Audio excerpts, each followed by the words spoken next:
The wind blows hard in December, and it's still pretty cold in March. Today is the 1-year anniversary of Xenoblade X Definitive Edition, and for as much as we had been begging for this remaster for the past decade, it's kind of hard to wish it a happy birthday, because it's been kind of relevant lately. I don't know if you've noticed, but there's been some rumblings about it the past month, if not the past few days. And on a personal note, I just find it really funny. I find it hilarious that Xenoblade 2 is the game that the internet, of course, likes to pretend is the black sheep. We like to pretend that Xenoblade 2 is the most controversial, with the most stink on it in the franchise. But in reality, every single time that Xenoblade X has released, there's always been some sort of controversy. There's always been some sort of backlash. There's always just something about it. From allowing a minor to wear scantily clad outfits in the original Japanese release, to of course the Western censorship with the removal of the boob slider on top of that, jumping forward to a year ago, the divisive, to put it generously, divisive new story content, to the present, the very questionable Switch 2 Edition upgrade. Quite frankly, this has to be one of the most cursed games of all time. After all, we're rapidly approaching its 3rd worldwide release, and it feels just as tumultuous as it did on day 1.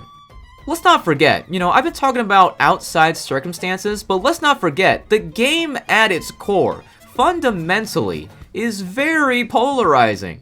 To this day, there are people who love the trilogy, and then they play X and they're wildly disappointed. And then there's people who love Xenoblade X, but they will absolutely talk shit about the trilogy anytime they get. It's a game where people just can't be normal, where the circumstances can never be normal. It is impossible to be normal about Xenoblade X. Now mind you, please keep in mind that we are talking about the internet here, which, especially nowadays, is always divisive. There's always arguments going on. So, not exactly a precise depiction of reality, but still, it's just a shame that a game as special as this, a game that is so fascinating, even a game like this can just have the worst of luck. I do have to admit, I do have to be the first one to say that I do think it's cool that Nintendo is giving it another chance with the Switch 2 physical release. I know that upgrade should not have been paid, especially with the very recent handheld mode boost. I understand that. I am not defending that. All I'm saying is that having a new Switch 2 box for Xenoblade X on store shelves is really nice, because that's gonna hopefully give it another chance with a whole new audience, because last year it didn't do too hot. I could be mistaken, but I'm pretty sure that Nintendo never confirmed that this sold 1 million copies.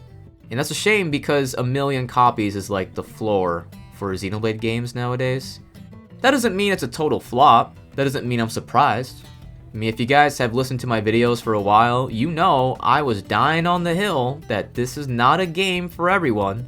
This is not a game with worldwide appeal, as some people imagined, as some people really insisted. I saw some people before this remaster came out, they really thought this game was about to be the best-selling Xenoblade game. I don't know what they were smoking. It really is for a specific type of person. It really is inherently a divisive game. And it really didn't deserve all these divisive circumstances. Regardless, let's just hope that the Switch 2 edition is patched by the time it releases properly, and yeah, I just want more and more people to play this game. But I think that's enough about how other people are feeling. I wanted to do sort of an off-the-cuff reflection on this definitive edition, because, whether it's positive or negative feelings, it's good to actually process your thoughts and see if they hold up. In my case, admittedly, my feelings haven't changed that much, because I did play this game originally on the Wii U.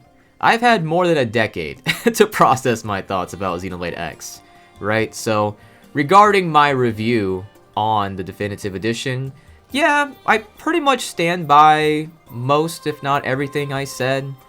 TLDR, the main campaign is pretty boring and sluggish, while the combat is arguably too fast and too broken for my taste at least. But I do have to agree with the general consensus. The collection of side quests here is one of the best of any game you can play. I mean, I would put it right up there with The Witcher 3, which is pretty funny because they came out the same year. But also Xenoblade 3. I think Xenoblade 3 is kind of underrated. When people talk about Xenoblade side quests, it's always about Xenoblade X, but they clearly learned lessons from X and carry them into 3. I think that is a very overlooked topic of discussion. That kind of plays into my overall feeling that Xenoblade X is definitively my least favorite in the series, but people gotta understand, you know, that's like picking between your own children who are all genuinely amazing. It's a comparison we make for the sake of critique and analysis, but it honestly doesn't matter at the end of the day. Like, that doesn't change the fact that it was ahead of its time, and its ambition was truly unreal. And the thing is, that ambition, it didn't just end at that original release. No, it carried over to this definitive edition. When you think about remasters, they typically go for what Xenoblade 1 did. You know, just make it prettier, just add some quality of life. But Xenoblade X, it went out of its way to make some broad, major changes. The fact that they all but removed field skills and then added a universal battle mechanic that you unlock pretty early on, that being quick recharge, that's crazy to me. Some people, they're just traditional. They just want the remaster to be as faithful as possible to that original experience. And I get it, don't get me wrong, I totally understand. Because if and when they announce Xenoblade 2 Definitive Edition, that's going to be an entire discussion we'll be having on this channel. Do not worry, trust me, we will get there. But overall, the way I see it, changes are fine as long as it preserves the original spirit of the game. And to me, that's exactly what Monolith Soft did. When you think about the gameplay loop of this game, why do people love it over the trilogy? It's because of the seamless exploration, how much movement you have, how quick and free it feels. By removing the field skills, you're leaning more into that. You're no longer disrupting why people enjoy this game. And then you look at the combat. Why are there so many Xenoblade X fans that would die on the hill that this combat is just better than the others? I don't agree with that, but I know why they feel that way. It's because it is broken. It's because Overdrive in particular is just a funny mess. And by adding that quick recharge, they're leaning into that. They're like, you know what? We know it's broken. We know you love it's broken. So we're going to encourage that. We're going to get you to that point where you can make it broken sooner. Because that's what this game is. And we're not ashamed of that. In fact, we love that you love that it's broken. If anything, we have to realize that this could potentially be a huge step forward for how Monolith Soft designs their games. Because you look at Xenoblade 1 Definitive Edition, like I said, mainly just quality of life, but that quality of life ended up being their standard after that game. That was the game where they realized, alright guys, we gotta do something about this. We can't have Xenoblade X come out on Wii U, and then Xenoblade 2 on the Switch, and they're both scuffed with no quality of life. We gotta make sure this is all ready to go. So they did that. They got that prepped with Xenoblade 1 Definitive Edition, and now it's pretty much normal to have that level of quality of life in Xenoblade. That's all well and good, that's great. And so now I'm wondering, okay, what does this Definitive Edition mean? It could mean a lot in terms of the story and just the future direction of the Xenoblade franchise, but even just in gameplay, does this mean that they want the battle systems to be faster? Does this mean that they want the exploration to be as seamless as this game? Or does this not mean anything? Was this just a particular case with Xenoblade X? We don't exactly know. I'm not saying that this is definitely going to be a sign of things to come, but there is potential.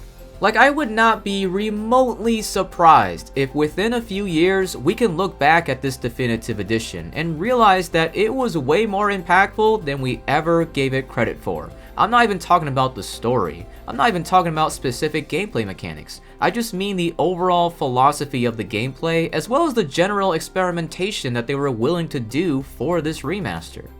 Now here's the thing, I do recognize that some of you are traumatized by the mere possibility of Xenoblade X Definitive Edition affecting the future titles, specifically when it comes to the plot. But first, if you will humor me for a second, I wanted to highlight my favorite memory from this past year regarding this game, and that is How You Belong in Xenoblade X.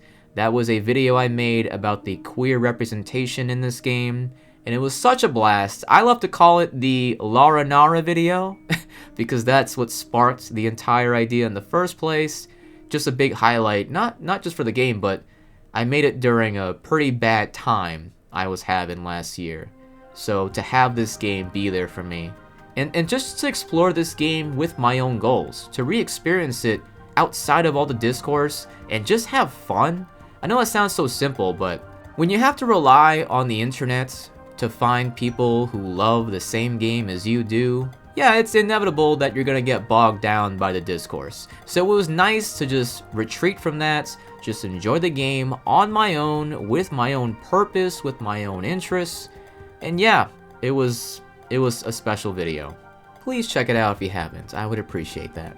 Speaking of discourse though, it's finally time for the spoiler warning. If you have not beaten Chapter 13 of Xenoblade X, then you should probably leave now if you care.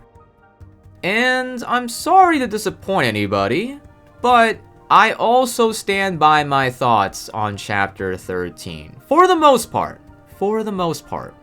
If you don't know how I felt at all, basically, I really enjoyed the new story content. I did not like the new area, but I was very pleased with the lore drops, and I especially enjoyed it more than I ever did the original campaign. That original campaign, I still think is dookie. But look, I'm not delusional, I swear. I already knew that spoiler deep dive video I made would be extremely contentious, but I do admittedly have to put some of the blame on myself. You know, everyone who didn't like Chapter 13 was being so freaking loud that I felt like I needed to be in defense mode, you know, play devil's advocate.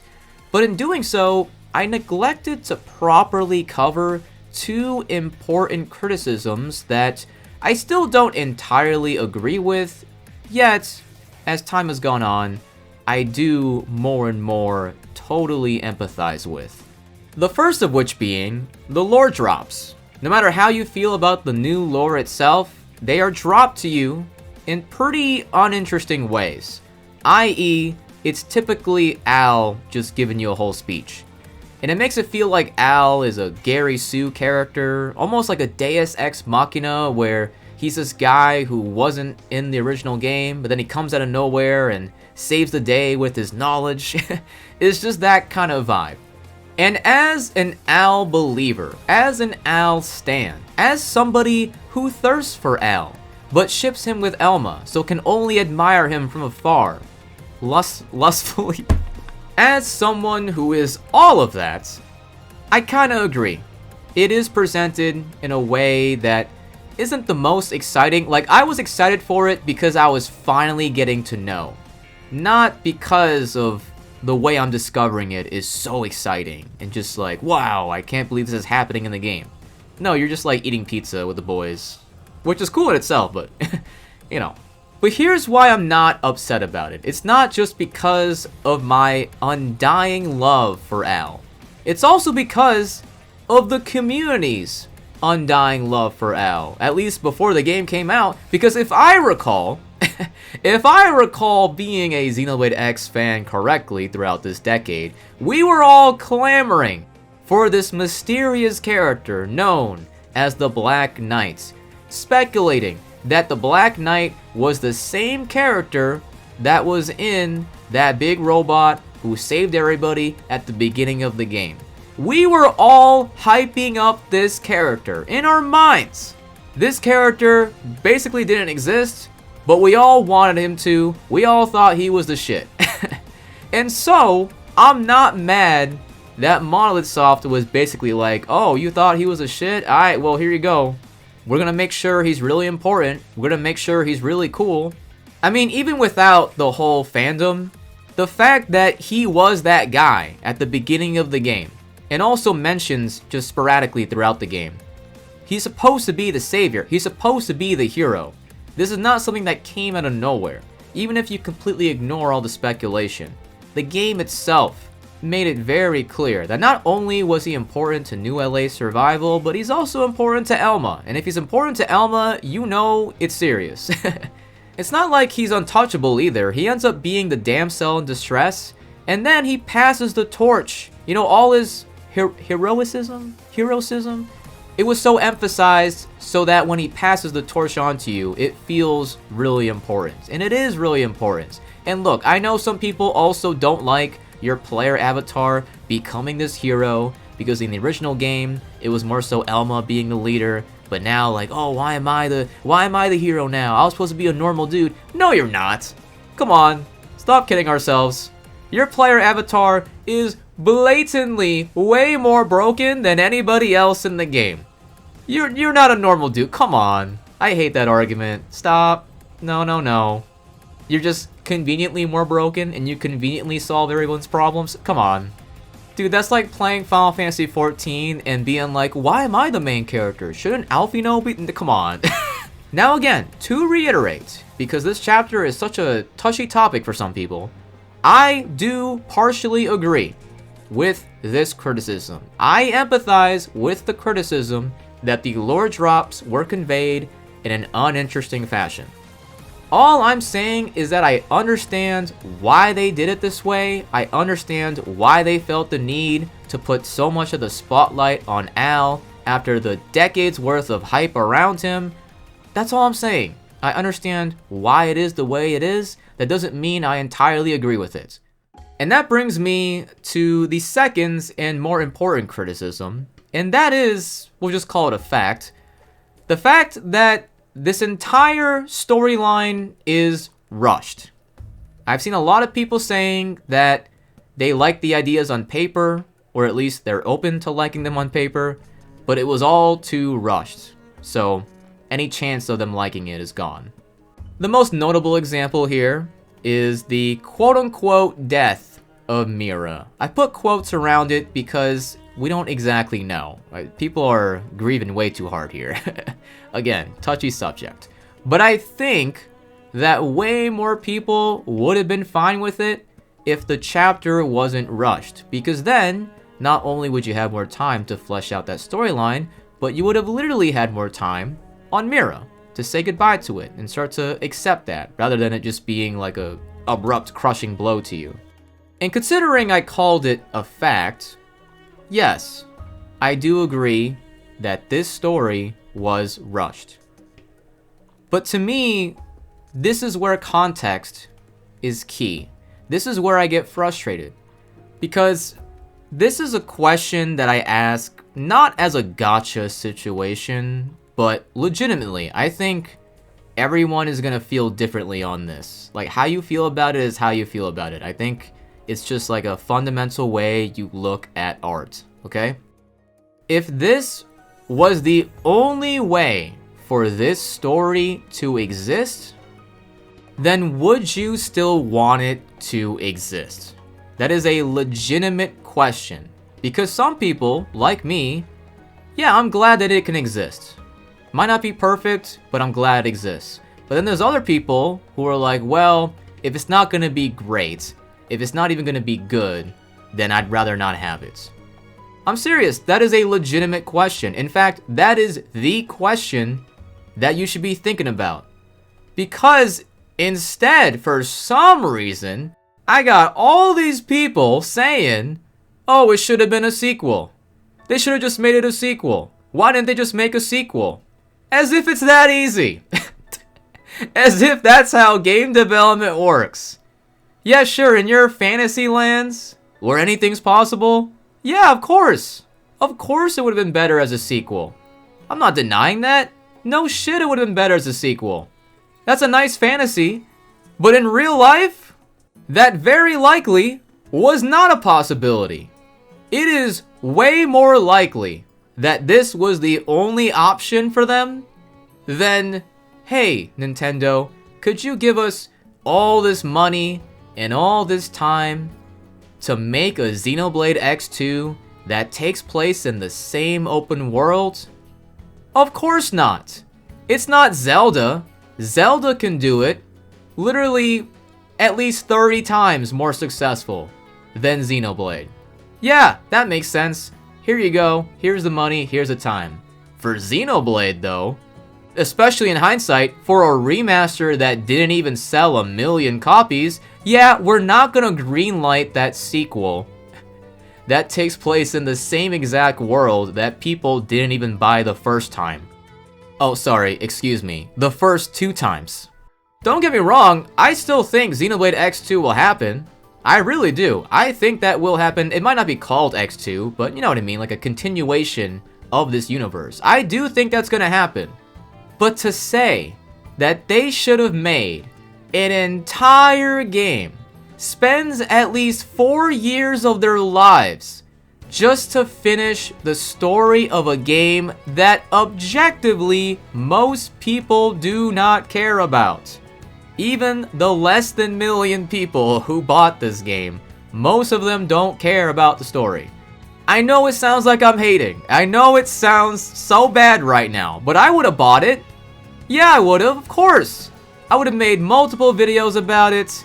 I would have done everything if this Fantasyland game existed. I would have. But I also live in reality. I understand that games can't just spawn. Like if I was Monolith Soft and Nintendo asked me, would you rather have the time and budget for an actual ending to Xenoblade X, or would you rather have another game, Xenoblade X2, Xenoblade 4, new IP? Yeah, if I was Monolith Soft, I know what I'm picking. And it sure as hell is not an ending to Xenoblade X. Hell, even when I frame it that way, I'm sure most of you, I guarantee most people in general, would not pick a new game being an ending, an actual ending to the original game. No, they would have just said, yeah, make an epilogue. Everybody would have said, just make an epilogue. Now that we know what the story is, yeah, now it sucks that it had to be an epilogue, because clearly there's a lot of content here. It's packed with lore. You can't really cover it all properly with an epilogue. Yeah, we know that now, but if the option is this or a new game, I'm sorry, like, to even think, to just so dismissively criticize this, oh, it should have been a new game, it's just so, like, devoid of reality. And to be clear, I'm not saying it's up to you to be aware of these circumstances and to respect it. I'm not saying you should have been playing this epilogue, thinking to yourselves, oh my god, this probably would have never existed otherwise. I'm so glad it exists. I'm not saying that's how you should be playing it. Ideally, that's not how you're playing it. Ideally, you're just, you know, focused on the game, right? But I do know that most of you bitching do know this context. You do know these circumstances. So don't play dumb. And hey, maybe I'm just a big nerd. Not maybe, that definitely is true. But I love hearing about the behind the scenes of a video game, or really just any piece of art. I love getting to know why it was made the way it was, how it was made the way it was, and especially the difficulties of making it. That to me, again, I don't expect everyone, or even anyone, to care about this, right? I'm not saying you have to care about this, but for me, when I hear about the difficulties of making it, especially a game as ambitious as this, yeah, they flew too close to the sun, for sure. They put way too much into this game. Even aside from the epilogue, way too much going on. Yes, fully agree. But the fact that it exists like that, the fact that it is just so unrelentingly ambitious, I just admire that so much. It makes me appreciate the game more. Now that I know these details, now that I know that it was a pain in the ass from start to finish, that it should not have existed the way it was on Wii U, and now it should not have existed the way it is on Switch. To me, that is beautiful. As a big nerd, I love that. But unfortunately, I understand that most people don't give a shit about that. And that's okay. That's totally fine. You can just be a consumer and see it how it is. You didn't like the epilogue because it was rushed, or maybe you just didn't like any of it. Maybe you just didn't like any of the ideas. That's okay too. But I don't know, maybe more of you will get what I mean now that AI is just ruining art and games and all that. Maybe you'll get what I mean now that we're in this time. But I just love the humanity behind art, especially if it's a flawed piece of work. Yeah, it's great when a game is just incredible and you're just so immersed and you're escaping reality. That's lovely, don't get me wrong. That is so lovely. That is a precious emotion. But I also love when I can play a game and I can be like, yeah, it's not perfect. But then I find out why it's like that, and I can just overall sense that human beings made this and they were going through a tough time and they were trying their best. I know it sounds corny, but I love that too. I really do. I love that Monolith Soft tried their absolute hardest to cram all of this within the allocated time and budget that they were given for this chapter 13. It's not perfect. It's far from perfect even. But I still had a blast to finally know all these revelations and just a sense that they wanted us to know. I'm so relieved that they wanted us to know, despite everything. Besides, if you really do want to be mad, I don't know why you aren't more upset at the original story. Like, this all would have been this all would have been fine if the original story wasn't so bad. I don't know why everyone's so mad at chapter 13 when it literally had to make up for how bad the original story is. I will die on that hill. I can't believe some of y'all think that that original story is like, oh yeah, that was perfectly fine. Yeah, that cliffhanger was totally rational. It totally was not unnecessary and weird and stupid. It totally did not set up anything that followed the story for failure. No, it made so much sense. I mean, clearly. Like I said, hard to say happy birthday. But seriously, happy birthday, Xenoblade X Definitive Edition. A lot of people might hate you, but I love you.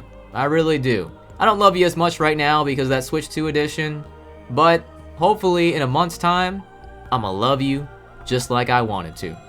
Thank you so much for watching. Thank you for listening from my ramble and my rants and everything that came along with that. It was quite an adventure we just went through. I did not expect it to go that long. Feel free to share your favorite memory of Xenoblade X, and to make up for how crazy I got there, feel free to share your least favorite part too. I don't know. Do whatever you want down there. It's completely fine. All I ask is that you keep being good to others, and to please keep having a good day. Bye bye.